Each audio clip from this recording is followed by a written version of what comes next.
ایک صاحب نے کہا جی دیکھیے 1 سال میں کیا ہو گیا. ان کا یہ خیال ہوگا کہ مرکزی رویت ہلال کمیٹی کی چیئرمینی چلی گئی تو کوئی مسئلہ ہو گیا. میں اللہ کی قسم کھا کر کہتا ہوں کہ مجھے کوئی مسئلہ نہیں ہے. الحمدللہ جو لوگ مجھ سے پہلے محبت کرتے تھے اب بھی محبت کرتے ہیں. مجھ سے محبت کسی چیئرمین شپ کی وجہ سے نہیں تھی، مجھ سے محبت دین کی وجہ سے تھی. مجھ سے محبت مسلک حق اہل سنہ والجماعت کی وجہ سے تھی. اور الحمدللہ 1974 سے 2000 تک 9-10 چیئرمین گزرے.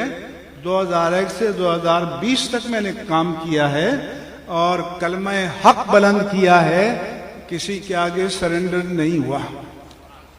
اہل سنت کے افتخار و وقار کو سرنگی ہونے نہیں دیا.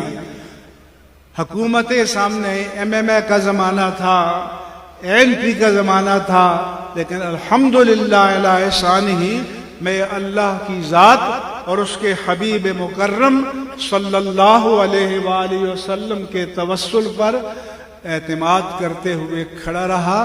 اور اس دور میں بھی فرمائشیں ہوئیں. میں نے کہا کہ مجھ سے کسی مفاہمت کی توقع حق کے مسئلے میں نہ رکھی جائے. یہ تو ایک چیئرمین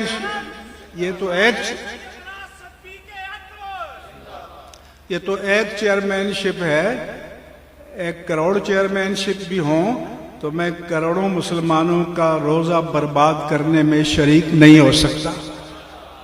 اور یہ الحمدللہ میرے کردار سے ظاہر ہے. لہذا کسی کو یہ ہو، بلکہ میری صحت اس کے بعد بہتر ہو گئی ہے. یہ میرے ساتھی ہیں. میں کچھ دن سہارے کے ساتھ چلتا تھا اور جب سے یہ ہوا ہے تو اب میں بغیر سہارے کے چلتا ہوں. اور میرے لیے میرے رب کا سہارا کافی ہے، میرے لیے میرے آقا کا سہارا کافی ہے.